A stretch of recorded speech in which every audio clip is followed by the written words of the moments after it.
Bonjour et bienvenue à La Vie agricole. Nous vous avions promis depuis le printemps dernier que nous irions sur le terrain à la rencontre de plusieurs producteurs. C'était une réalité tout au cours de l'été et nous sommes aujourd'hui en Abitibi, à Clerval, à la ferme Air-Bord-de-l'Eau. Alors nous rencontrons Antoine dans un premier temps, puis Laurie. Nous allons parler des Angus, des Wagyu. Nous allons parler de la filière du bœuf. Et nous allons avoir également une intervention de Jean Ouellette de chez Belle-Île qui nous a accompagnés dans ce voyage et vous allez voir émission très intéressante sur la filière du bœuf. Alors Antoine, nous sommes ici sur la ferme Air-Bord-de-l'Eau, la ferme de ton père avec laquelle je pense que tu es actionnaire. Nous sommes devant des élevages en fait de bœuf Angus et Wagyu en fait. Ouais, les Wagyu, c'est ceci en fait. C'est là, exact. Il y a une petite différence. Ils se ressemblent un peu en fait. Pour le consommateur moyen, c'est quoi la différence entre le Wagyu et le Angus? La différence, si on les compare vivants, c'est vraiment difficile. Comme là présentement, on a des Wagyu à côté, on a des Angus juste à côté de l'autre. Ils se ressemblent. Ouais, à l'œil, c'est difficile de déterminer. À l'œil, c'est difficile. Mais la différence, on la remarque quand on coupe le steak. C'est quand la différence est vraiment dans le gras du Wagyu, c'est ça la différence. Le Wagyu, lui, il fait la particularité, c'est que c'est un gras insaturé. C'est qu'il va fondre beaucoup plus lors de la cuisson. Il va amener beaucoup plus de saveur. Puis c'est ça que le client recherche. Okay. Puis tu les gardes combien de temps comme ça dans les parcs d'engraissement en fait? Nous, pour dire qu'on met un steak sur la table, ça nous prend 3 ans. Donc, du moment où on met le taureau avec une vache, là, la vache va avoir le veau quasiment 1 an. Après ça, la vache va prendre soin du veau 6 mois. On les sépare, on emmène les veaux ici dans l'étable. Puis après ça, on le garde jusqu'à son âge de 2 ans avant qu'il s'aille abattu. Dans le fond, les Wagyu, on les engraisse pour la finition jusqu'à 27 mois environ. Puis la distribution, ça se fait comment? J'ai vu tout à l'heure à l'entrée, bon, les gens peuvent venir acheter à la ferme un peu, je pense, mais sinon ta distribution, est-ce qu'elle s'en va aussi dans différents commerces? Nous, on fait pas, on n'est pas encore dans les commerces parce qu'on n'a pas le volume pour le faire. Fait que présentement, on est juste sur le marché local. Éventuellement, ça serait plausible qu'on le fasse, mais pour l'instant, avant que le volume puis qu'on soit apte à le faire est difficile. Parce que, comme je disais, ça prend 3 ans. Donc, nous, on a augmenté notre capacité de produire du Wagyu l'année passée quand on a commencé à vendre sur le marché local. Mais ça va aller dans 3 ans, l'année passée, ça veut dire que ça va aller l'année prochaine avant qu'on voie le résultat de ça. Est-ce que la pandémie a changé quelque chose? Parce que on voit dans les journaux Jean-Sébastien Gascon, qui est le DG de Bœuf Québec, qui dit que, bon, lui, il représente le Bœuf Québec en général, donc aussi dans les commerces comme IGA, Maxi ou autres.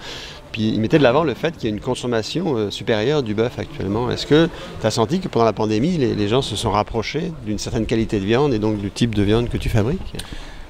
La pandémie, elle a aidé à montrer aux gens qu'on a quand même des beaux produits en région, puis que ça vaut la peine d'encourager local. Pour ça, oui, ça l'a aidé beaucoup.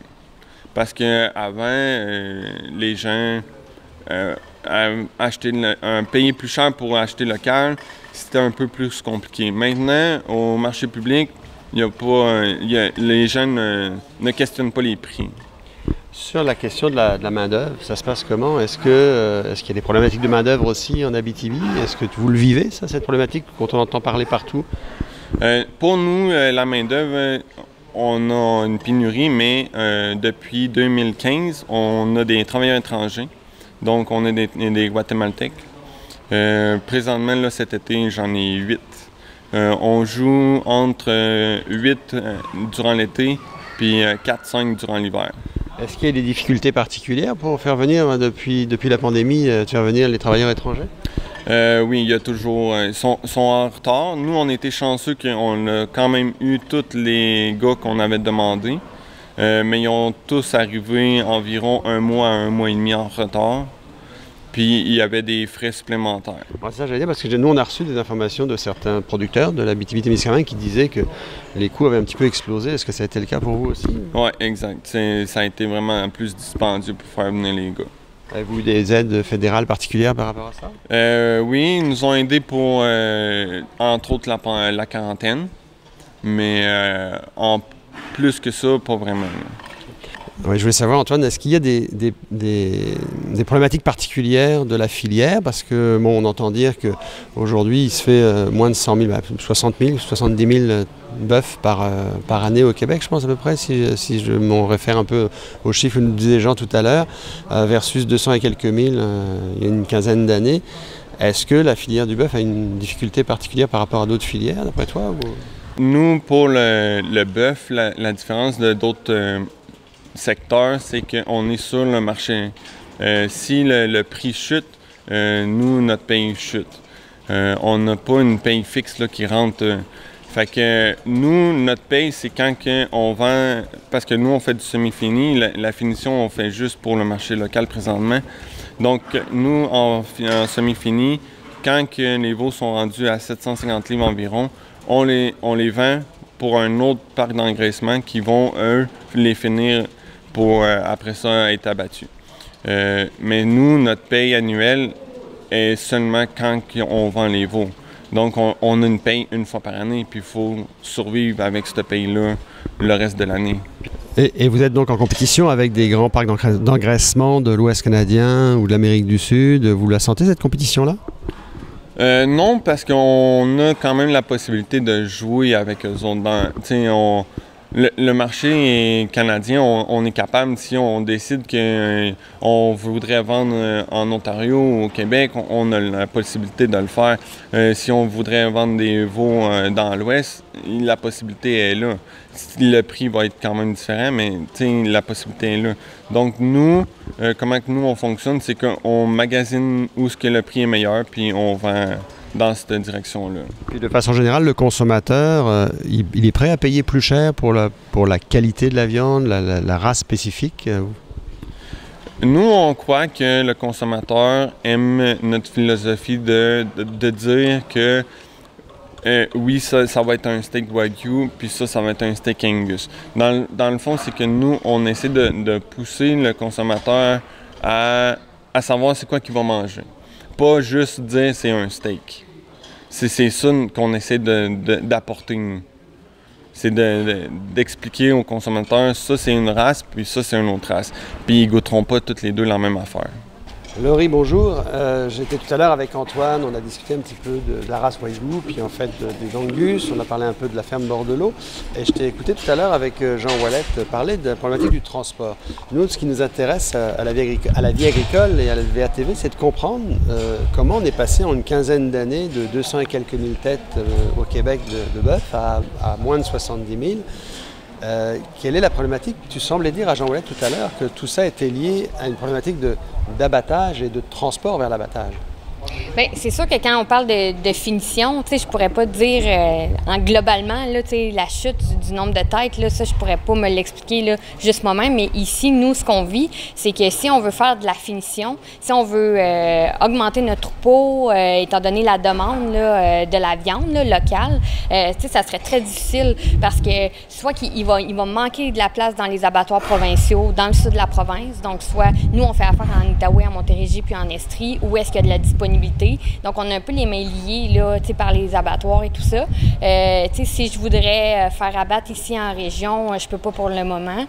Oui, tu disais à Jean Ouellet tout à l'heure en fait que la problématique était liée peut-être au transport. Est-ce que la solution serait d'avoir réellement un abattage à la ferme? Est-ce que le MAPAC, est-ce que le ministre devrait vous autoriser à faire de l'abattage à la ferme pour la grande consommation?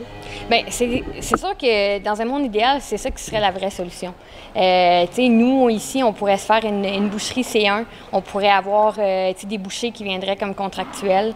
Puis, on pourrait découper là, notre viande. On pourrait avoir des chambres de vieillissement pour la viande. On pourrait vraiment diversifier notre offre. Ça serait vraiment super. Mais là, dans un monde utopique, tu sais, je sortirais mon bouillon de l'étable, je l'amènerais dans ma salle de boucherie, on ferait abattage, après ça, je ferais boucherie. Tu sais, ça serait parfait. Est-ce que c'est utopique ou c'est vers ça qu'il faut aller? Parce qu'on vient de vivre une pandémie, on nous a dit que l'autonomie alimentaire, c'était la priorité du gouvernement. Donc, est-ce que ça fait pas partie de l'autonomie alimentaire qu'on recherche tant? À la base, oui. Mais si je regarde d'autres contraintes, comme on doit être inspecté avec un vétérinaire lors de l'abattage, on a de la difficulté ici à avoir en Abitibi-Témiscamingue même 2 vétérinaires pour l'ensemble des producteurs. Je ne verrais pas comment on pourrait arriver à avoir un système qui me permettrait d'avoir des abattages à la ferme. Tu sais, là, c'est utopique, mais peut-être que dans 5 ans, s'il y a vraiment une volonté politique d'avancer dans ce sens-là, ça serait vraiment super. Mais on dirait que là, j'y crois pas, j'ai de la misère à y croire. Puis là, parallèlement, je voyais Jean-Sébastien Gascon, directeur de Bœuf Québec, qui nous dit que pendant la pandémie, la consommation de bœuf explose. Donc en fait, il y a quand même une réelle volonté du consommateur de venir vers une viande de qualité. Oui, totalement. Puis ici, on le voit, là, ce qui est le fun ici, les gens nous le disent, c'est qu'ils viennent vraiment à la ferme. Tu sais, c'est pas... Nous, on n'est pas une boucherie, on est vraiment des producteurs bovins à la base qui commercialisent sa propre viande. Donc, puis tu sais, nous, on veut favoriser ça, là, le contact direct avec le producteur. Puis les consommateurs, ils aiment ça. Ils veulent voir d'où provient leur viande, ils veulent voir les bêtes, ils veulent être en contact avec le producteur, ils veulent savoir comment ça se fait. Tu sais, ça prend 3 ans faire un bœuf, là, si on calcule le temps de gestation dans la vache, tu sais, la finition, la semi-finition, la finition. Donc, tu sais, tout ça, là, on doit absolument là, propager cette information-là. On entend souvent que dans les filières agricoles, c'est souvent justement, la problématique, c'est souvent que tout le monde se parle, mais qu'on ne parle jamais aux consommateurs. Ce que je comprends, c'est que vous, en tant que producteur, c'est un peu le contraire. Vous parlez aux consommateurs, puis finalement, c'est quelques décideurs et la filière qu'il va falloir qu'ils vous écoutent maintenant. Exactement, oui, exactement. Parce que sinon, on ne sera pas capable de grandir. On va devoir être limité dans notre production de viande locale, alors que la demande va juste être croissante. Puis ça, là, ça va bien, on n'est pas à pleine capacité encore, mais peut-être dans 5 ans, là, je le sais que je risque de taper du pied parce qu'on va avoir les mains liées, soit par les décideurs, par les abattoirs, c'est par plein de contraintes. Là. Donc, je ne veux même pas encore y penser trop. Là, je focus sur on produit de la bonne viande de qualité, puis par la suite, on verra bien dans 5 ans où est-ce qu'on est rendu, là, mais je ne sais pas. J'ai vraiment un gros doute là, sur l'avenir. Merci, Laurie. Plaisir. La brisquette, la technique que j'ai venu à bout de trouver, que j'ai essayé, qui est excellente, c'est qu'on la met sur le barbecue. Faut qu'elle soit bien dégelée. Parce que si elle est encore un peu gelée à l'intérieur, ça va la faire sécher. Elle va trop cuire à l'extérieur pour venir à la température interne. Okay. Ça prend absolument un thermomètre de cuisson. Parce que c'est une grosse pièce. Puis pour aller chercher la bonne cuisson interne, puis pour ne pas faire d'erreur, c'est l'idéal sur un thermomètre de cuisson. Tu piques ça dans le milieu de la viande? C'est ça. Oui. Puis on la met sur le barbecue, il faut être en bas de 300 sur le barbecue. L'idéal, c'est de toujours maintenir notre barbecue 250, 275, pas plus que ça. On met ça sur la grille à côté, pas à la grille de cuisson. C'est ça. Ça nous donne juste une chance quand que le gras il fond, pour pas que ça reparte en feu. Puis que ça brûle l'extérieur de la pièce. Parce que ce qu'il faut savoir, c'est que ça brûle, mais ça caramélise aussi. Ouais. Fait que ça sera pas... Ouais, exact. Mais c'est pas du brûlé dégueulasse comme on est habitué d'en manger. C'est un brûlé là, qui a un petit goût de caramel. Fait que c'est intéressant. On voit ça dans tes yeux que ça a l'air bon. Ouais, non, vraiment. Puis, tu sais, on parle de 8 heures de cuisson. Ouais, elle que j'avais essayé sur mon barbecue, ça m'avait pris 8 heures. Mais si on atteint, mettons, le temps de repos avec, j'avais fait 9 heures. Ça avait pris 9 heures avant que je la mange. Okay. Puis on la met sur le barbecue, puis l'idéal, c'est qu'il faut qu'on arrive à 200 Fahrenheit interne. Donc, quand on arrive à 190 à environ, on la retire du feu, puis on l'abrite dans du papier d'aluminium ou du papier de boucher, le papier brun qu'on retrouve là, avec les steaks. On l'abrite là-dedans, puis on le remet au barbecue pour finir le temps de cuisson. Puis juste le fait de mettre de l'emballer, ça va tout garder la saveur à l'intérieur de la viande. Pour monter ça à 200 par Pour exemple. monter ça à 200. Puis on fait juste piquer à travers le papier pour checker la température, puis ça va super bon. Puis quand on pique, faut que ça rentre comme si on rentrait dans une livre de beurre. Tu sais, quand on rentre dans une livre de beurre, ouais, ça va venir aussi tendre que ça. Là. La résistance, on la sent avec le thermomètre. Puis, rendu à 200, on la retire du feu, puis on la met dans une glacière, comme on a ici. On la met dans une glacière, pas de glace, là, juste pour garder la chaleur, puis on la laisse reposer un minimum de 15 minutes. On peut aller à 1 heure facile, il n'y aura pas de problème. Après ça, on la déballe, on la tranche, puis on la serre, puis c'est super bon. OK. Ouais. Ah, tranché. Ouais. Alors voilà, c'est sous le soleil de l'Abitibi que nous avons reçu ce midi à la Vie agricole. Merci à tous de nous avoir suivis et continuez de nous regarder. Nous continuons tout l'automne à nos émissions quotidiennes le midi, en extérieur possiblement, et tranquillement on va revenir un petit peu en studio. Donc restez avec nous encore dans les prochains jours, encore de belles surprises à venir. L'encanteur Ron Hood peut vous aider grandement à obtenir le juste prix, que ce soit pour un troupeau de vaches laitières et ou pour la marchandise de ferme à vendre. Le travail d'une vie vaut la peine d'être confié à une équipe de professionnels. L'encanteur Ron Hood et son équipe de professionnels pour obtenir le bon prix dans un encan. Visitez encanhood.com. Toute l'équipe de Belle-Île, Solutions Nutrition, est fière de vous présenter cette émission. Chez Belle-Île, on met en valeur les ressources de la ferme pour soigner les animaux d'élevage. On appelle cela l'autonomie alimentaire à la ferme. Nourrir l'autosuffisance. Voilà comment nos conseillers vous aident chaque jour. Belle-Île, Solutions Nutrition. On nourrit ce que vous mangez.